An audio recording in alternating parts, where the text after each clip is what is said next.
Hello, I'm Joanne and this is Relax for a While. I create soothing videos to help you drift off to sleep. If you enjoy my videos and find them helpful, please hit the like button, subscribe, and click on the notification bell. My friend, I hope you enjoy this video. May it bring you restful sleep.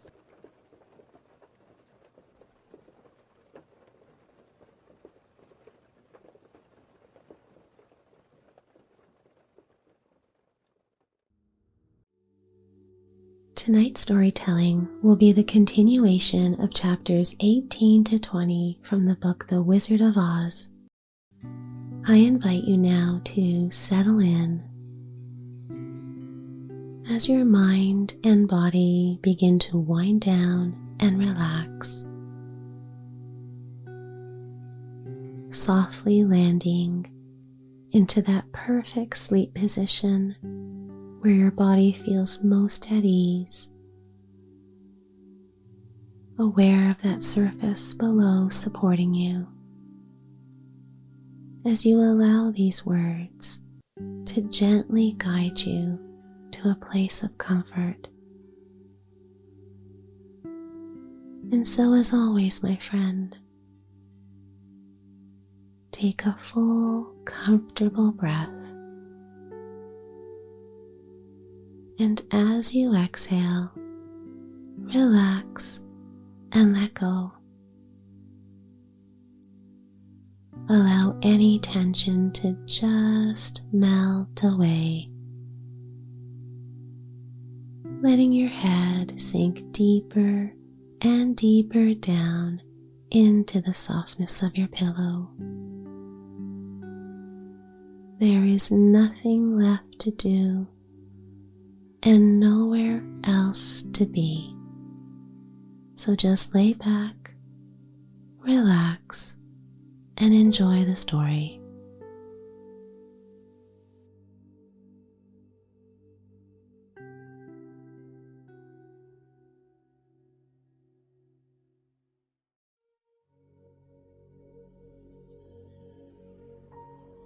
Chapter 18, Away to the South. Dorothy wept bitterly at the passing of her hope to get home to Kansas again, but when she thought it all over, she was glad she had not gone up in a balloon, and she also felt sorry at losing Oz, and so did her companions. Then Tin Woodman came to her and said, "Truly, I should be ungrateful if I failed to mourn for the man who gave me my lovely heart. I should like to cry a little because Oz is gone, if you will kindly wipe away my tears so that I shall not rust." "With pleasure," she answered, and brought a towel at once. Then the Tin Woodman wept for several minutes, and she watched the tears carefully and wiped them away with the towel. When he had finished, he thanked her kindly and oiled himself thoroughly with his jeweled oiled can to guard against mishap. The Scarecrow was now the ruler of the Emerald City, and although he was not a wizard, the people were proud of him. For, they said, there is not another city in all the world that is ruled by a stuffed man, and, so far as they knew, they were quite right. The morning after the balloon had gone up with Oz, the four travelers met in the throne room and talked matters over. The Scarecrow sat in the big throne, and the others stood respectfully before him. "We are not so unlucky," said the new ruler, "for this palace and the Emerald City belong to us, and we can do just as we please. When I remember that a short time ago I was up on a pole in a farmer's cornfield, and that now I am the ruler of this beautiful city, I am quite satisfied with my lot." "I also," said the Tin Woodman, "am well pleased with my new heart, and, really, that was the only thing I wished in all the world. For my part, I am content in knowing I am as brave as any beast that ever lived, if not braver, said the lion modestly. If Dorothy would only be contented to live in the Emerald City, continued the Scarecrow, we might all be happy together. But I don't want to live here, cried Dorothy. I want to go to Kansas and live with Aunt Em and Uncle Henry. Well, then, what can be done? Inquired the Woodman. The Scarecrow decided to think, and he thought so hard that the pins and needles began to stick out of his brains. Finally he said, why not call the winged monkeys and ask them to carry you over the desert? I never thought of that, said Dorothy joyfully. It's just the thing. I'll go at once for the golden cap. When she brought it into the throne room, she spoke the magic words, and soon the band of winged monkeys flew in through the open window and stood beside her. This is the second time you have called us, said the Monkey King, bowing before the little girl. What do you wish? I want you to fly with me to Kansas, said Dorothy. But the Monkey King shook his head. That cannot be done, he said. We belong to this country alone and cannot leave it. There has never been a winged monkey in Kansas yet, and I suppose there never will be, for they don't belong there. We shall be glad to serve you in any way in our power, but we cannot cross the desert. Goodbye. And with another bow, the Monkey King spread his wings and flew away through the window, followed by all his band. Dorothy was ready to cry with disappointment. I have wasted the charm of the golden cap to no purpose, she said, for the winged monkeys cannot help me. It is certainly too bad, said the tender-hearted Woodman. The Scarecrow was thinking again, and his head bulged out so horribly that Dorothy feared it would burst. Let us call in the soldier with the green whiskers, he said, and ask his advice. So the soldier was summoned and entered the throne room timidly, for while Oz was alive, he never was allowed to come farther than the door. This little girl, said the Scarecrow to the soldier, wishes to cross the desert. How can she do so? I cannot tell, answered the soldier, for nobody has ever crossed the desert, unless it is Oz himself. Is there no one who can help me? Asked Dorothy earnestly. Glinda might, he suggested. Who's Glinda? Inquired the Scarecrow. The Witch of the South. She is the most powerful of all the witches and rules over the Quadlings. Besides, her castle stands on the edge of the desert, so she may know a way to cross it. Is Glinda a good witch? Asked the child. The Quadlings think she's good, said the soldier, and she is kind to everyone. I have heard that Glinda is a beautiful woman who knows how to keep young in spite of many years she has lived. How can I get to her castle? Asked Dorothy. The road is straight to the south, he answered, but it is said to be full of dangers to travelers. There are wild beasts in the woods, and a race of strange men who do not like strangers to cross their country. For this reason, none of the Quadlings ever come to Emerald City. The soldier then left them, and the Scarecrow said, It seems, in spite of dangers, that the best thing Dorothy can do is to travel to the land of the South and ask Glinda to help her. For, of course, if Dorothy stays here, she will never get back to Kansas. You must have been thinking again, remarked the Tin Woodman.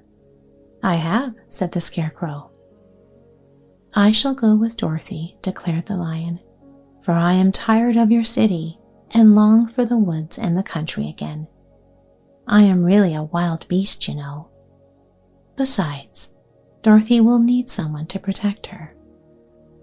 "That is true," agreed the woodman. "My axe may be of service to her, so I also will go with her to the land of the south." "When shall we start?" asked the Scarecrow. "Are you going?" they asked in surprise. "Certainly. If it wasn't for Dorothy, I should never have had brains. She lifted me from the pole in the cornfield and brought me to the Emerald City. So my good luck is all due to her, and I shall never leave her until she starts back to Kansas for good and all." "Thank you," said Dorothy gratefully. "You are all very kind to me, but I should like to start as soon as possible." "We shall go tomorrow morning," returned the Scarecrow. "So now let us all get ready, for it will be a long journey." Chapter 19. Attacked by the Fighting Trees. The next morning, Dorothy kissed the pretty green girl goodbye, and they all shook hands with the soldier with the green whiskers, who had walked with them as far as the gate. When the guardian of the gate saw them again, he wondered greatly that they could leave the beautiful city to get into new trouble. But he at once unlocked their spectacles, which he put back into the green box, and gave them many good wishes to carry with them. "You are now our ruler," he said to the Scarecrow, "so you must come back to us as soon as possible." "I certainly shall if I am able," the Scarecrow replied, "but I must help Dorothy to get home first." As Dorothy bade the good-natured guardian a last farewell, she said, "I have been very kindly treated in your lovely city, and everyone has been good to me. I cannot tell you how grateful I am." "Don't try, my dear," he answered. "We should like to keep you with us, but if it is your wish to return to Kansas, I hope you will find a way." He then opened the gate of the outer wall, and they walked forth and started upon their journey. The sun shone brightly as our friends turned their faces toward the land of the south.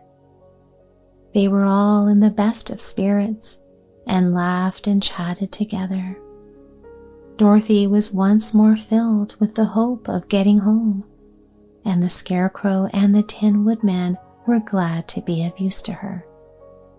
As for the lion, he sniffed the fresh air with delight and whisked his tail from side to side in pure joy at being in the country again, while Toto ran around them and chased the moths and butterflies, barking merrily all the time. "City life does not agree with me at all," remarked the lion as they walked along at a brisk pace. "I have lost much flesh since I lived there, and now I am anxious for a chance to show the other beasts how courageous I've grown." They now turned and took a last look at the Emerald City. All they could see was a mass of towers and steeples behind the green walls, and high above everything, the spires and dome of the Palace of Oz. "Oz was not such a bad wizard after all," said the Tin Woodman, as he felt his heart rattling around in his breast. "He knew how to give me brains, and very good brains too," said the Scarecrow. "If Oz had taken a dose of the same courage he gave me," added the lion, "he would have been a brave man." Dorothy said nothing. Oz had not kept the promise he made her, but he had done his best, so she forgave him. As he said, he was a good man, even if he was a bad wizard. The first day's journey was through the green fields and bright flowers that stretched about the Emerald City on every side. They slept that night on the grass, with nothing but the stars over them, and they rested very well indeed. In the morning, They traveled on until they came to a thick wood. There was no way of going around it, for it seemed to extend to the right and left as far as they could see, and, besides, they did not dare change the direction of their journey for fear of getting lost. So they looked for the place where it would be easiest to get into the forest. The Scarecrow, who was in the lead, finally discovered a big tree with such wide, spreading branches that there was room for the party to pass underneath. So he walked forward to the tree, but just as he came under the first branches, they bent down and twined around him, and the next minute he was raised from the ground and flung headlong among his fellow travelers. This did not hurt the Scarecrow, but it did surprise him, and he looked rather dizzy when Dorothy picked him up. "Here is another space between the trees," called the Lion. "Let me try it first," said the Scarecrow, "for it doesn't hurt me to get thrown about." He walked up to another tree. As he spoke, its branches immediately seized him and tossed him back again. "This is strange," exclaimed Dorothy. "What shall we do?" "The trees seem to have made up their minds to fight us and stop our journey," remarked the Lion. "I believe I will try it myself," said the Woodman. And shouldering his axe, he marched up to the first tree that had handled the Scarecrow so roughly. When a big branch bent down to seize him, the Woodman chopped at it so fiercely that he cut it in two. At once, the tree began shaking all its branches as if in pain, and the Tin Woodman passed safely under it. "Come on," he shouted to the others. "Be quick." They all ran forward and passed under the tree without injury, except Toto, who was caught by a small branch and shaken until he howled. But the Woodman promptly chopped off the branch and set the little dog free. The other trees of the forest did nothing to keep them back, so they made up their minds that only the first row of trees could bend down their branches, and that probably these were the policemen of the forest, and given this wonderful power in order to keep strangers out of it. The four travelers walked with ease through the trees until they came to the farther edge of the wood. Then, to their surprise, they found before them a high wall which seemed to be made of white china. It was smooth, like the surface of a dish, and higher than their heads. "What shall we do now?" asked Dorothy. "I will make a ladder," said the Tin Woodman, "for we must certainly climb over the wall." Chapter 20. The Dainty China Country.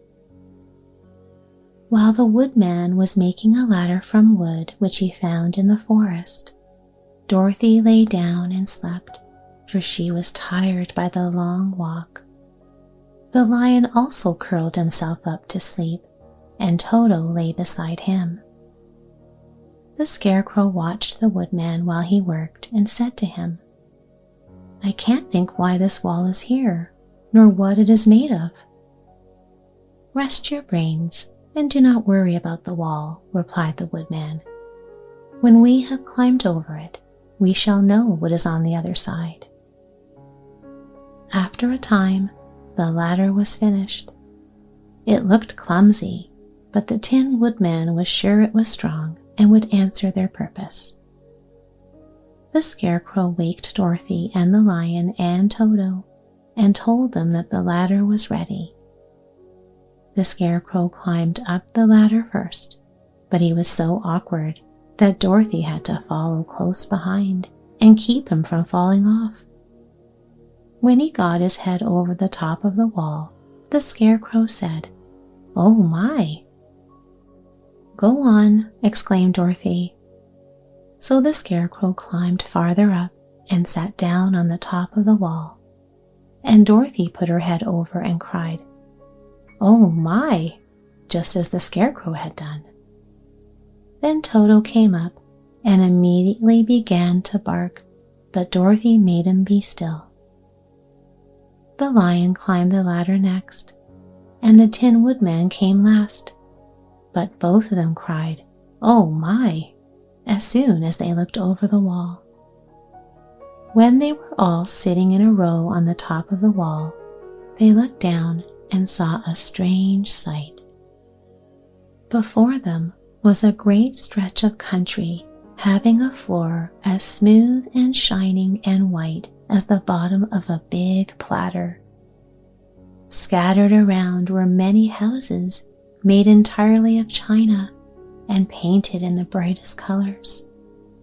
These houses were quite small, the biggest of them reaching only as high as Dorothy's waist.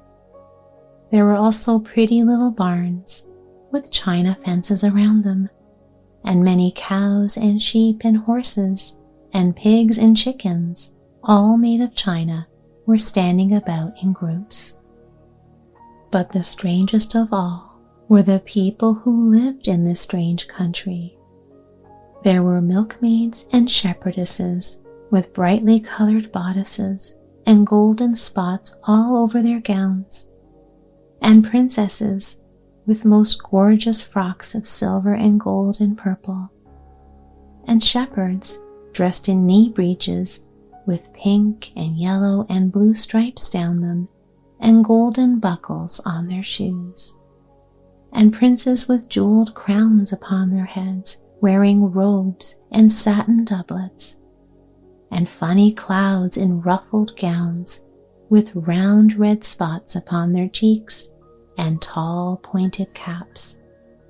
And, strangest of all, these people were all made of china, even to their clothes, and were so small that the tallest of them was no higher than Dorothy's knee. No one did so much as look at the travelers at first, except one little purple china dog with an extra large head, which came to the wall and barked at them in a tiny voice, afterwards running away again. "How shall we get down?" asked Dorothy. They found the ladder so heavy they could not pull it up.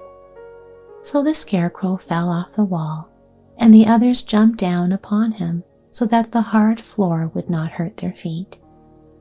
Of course, they took pains not to light on his head and get pins in their feet.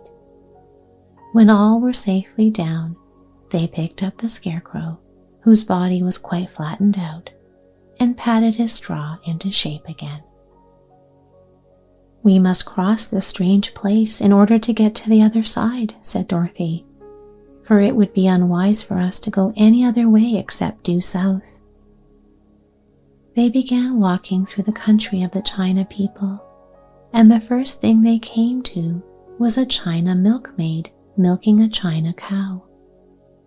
As they drew near, the cow suddenly gave a kick and kicked over the stool, the pail, and even the milkmaid herself, and all fell on the china ground with a great clatter.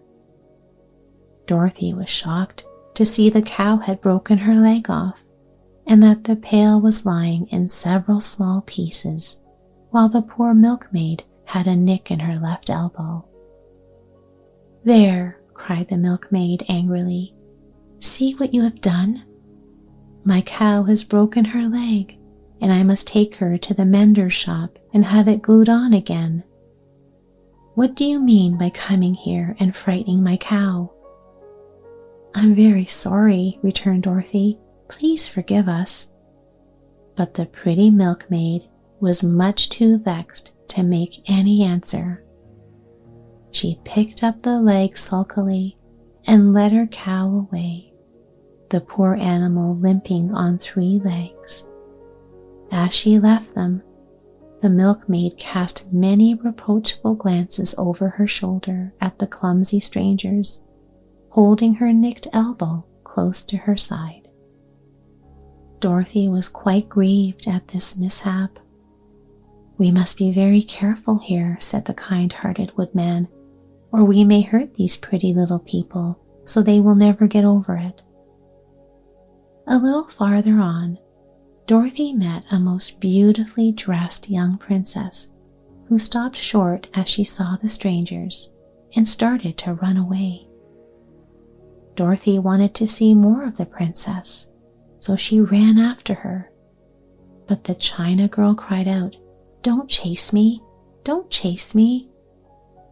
She had such a frightened little voice that Dorothy stopped and said, "Why not?" "Because," answered the princess, also stopping a safe distance away, "if I run, I may fall down and break myself." "But could you not be mended?" asked the girl. "Oh, yes, but one is never so pretty after being mended, you know," replied the princess. "I suppose not," said Dorothy.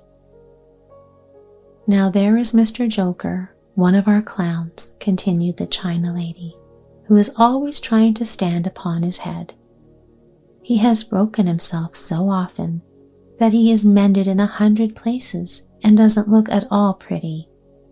Here he comes now, so you can see for yourself." Indeed, a jolly little clown came walking toward them, and Dorothy could see that in spite of his pretty clothes of red and yellow and green, he was completely covered with cracks, running every which way and showing plainly that he had been mended in many places. The clown put his hands in his pockets, and after puffing out his cheeks and nodding his head at them saucily, he said, "My fair lady, why do you stare at poor old Mr. Joker? You're quite as stiff and prim as if you'd eaten up a poker." "Be quiet, sir," said the princess. "Can't you see these are strangers and should be treated with respect?" "Well, that's respect, I expect," declared the clown, and immediately stood upon his head. "Don't mind Mr. Joker," said the princess to Dorothy. "He is considerably cracked in his head, and that makes him foolish." "Oh, I don't mind him a bit," said Dorothy. "But you are so beautiful," she continued, "that I am sure I could love you dearly. Would you let me carry you back to Kansas and stand you on Aunt Em's mantle? I could carry you in my basket." "That would make me very unhappy," answered the China princess. "You see, here in our country, we live contentedly and can talk and move around as we please. But whenever any of us are taken away, our joints at once stiffen, and we can only stand straight and look pretty. Of course, that is all that is expected of us when we are on mantels and cabinets and drawing room tables. But our lives are much more pleasanter here in our own country." "I would not make you unhappy for all the world," exclaimed Dorothy, "so I'll just say goodbye." "Goodbye," replied the princess. They walked carefully through the China country. The little animals and all the people scampered out of their way, fearing the strangers would break them, and after an hour or so, the travelers reached the other side of the country and came to another China wall. It was not so high as the first, however, and by standing upon the lion's back, they all managed to scramble to the top. Then the lion gathered his legs under him and jumped on the wall. But just as he jumped, he upset a china church with his tail and smashed it all to pieces. "That was too bad," said Dorothy. "But really, I think we were lucky in not doing these little people more harm than breaking a cow's leg in a church. They're all so brittle." "They are indeed," said the Scarecrow, "and I am thankful I am made of straw and cannot easily be damaged. There are worse things in the world than being a scarecrow."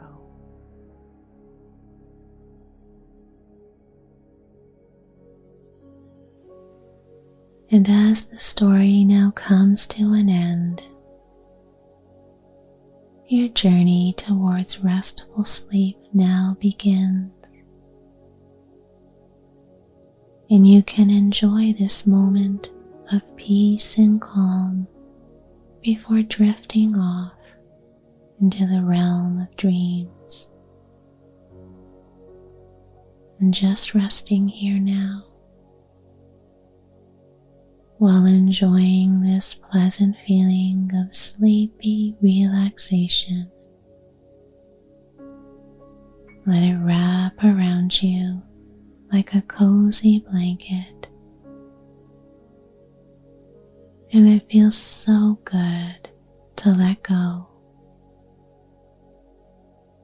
and drifting down deeper and deeper. And so, my friend, in your own time and in your own way, you can drift off into a restful sleep. And so, sweet dreams, my friend. Sleep well.